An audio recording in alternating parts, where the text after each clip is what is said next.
আজকে আমরা আলোচনা করব রেনামাইসিন এলের সম্পর্কে, এর পাশাপাশি এস্টাবেট।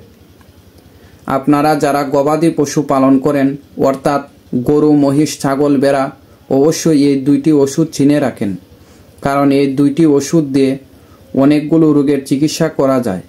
আপনারা যদি সম্পূর্ণ ভিডিওটি দেখেন তাহলে আপনারা অনেক রোগের চিকিৎসা নিজেই করতে পারবেন। এখন রেনামাইসিন এলে আপনারা কোন কোন রোগের ক্ষেত্রে ব্যবহার করতে পারবেন জেনে নেন। দেখেন, রেনামাইসিন এলে এটি অক্সিটেট্রাসাইক্লিন ইউএসপি গ্রুপের একটি ওষুধ।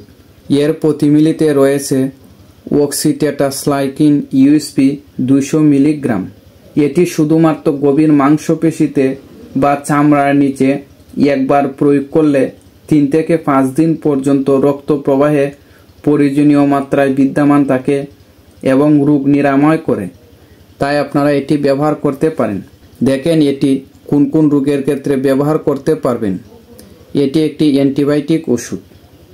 এটি আপনারা গবাদি পশুর ত্বরকা রোগ, গলাফোলা রোগ, বাদলা রোগ, ছোঁয়াচে গর্ভপাত, কাপ স্কাউর, বাছুরের নাভিতে গা, বাছুরের ডিপথেরিয়া, এছাড়া বাছুরের নিউমোনিয়া রোগ হলে এটি ব্যবহার করতে পারেন।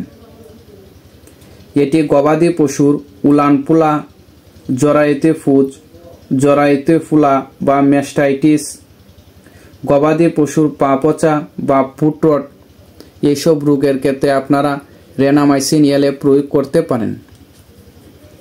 এখন আসি আপনারা এটি কি মাত্রায় প্রয়োগ করবেন।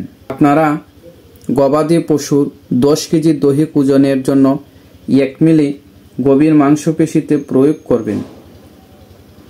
গবাদি পশুর ওজন যদি 100 কেজি হয় তাহলে আপনারা 10 মিলি প্রয়োগ করবেন।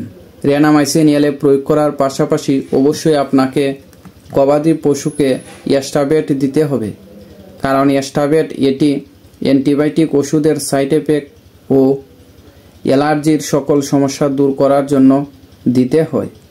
এস্টাবেট ছোট বাছুর বা ছাগল, ভেড়ার ক্ষেত্রে 1 থেকে 2 মিলি দিতে হয়, আর প্রাপ্তবয়স্ক গরু ও মহিষের ক্ষেত্রে আপনারা 5 থেকে 10 মিলি পর্যন্ত প্রয়োগ করতে পারেন।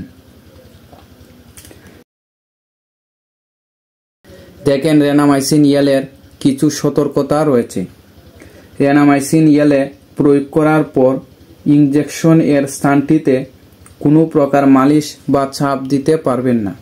রেনামাইসিন এলে গুড়া কুকুর ও বিড়ালে ব্যবহার করা উচিত নয়। এছাড়া আপনারা একজন রেজিস্টার্ড ভেটেরিনারিয়ানের পরামর্শ অনুযায়ী এই ওষুধগুলো ব্যবহার করবেন, তাহলে সবচেয়ে ভালো হয়।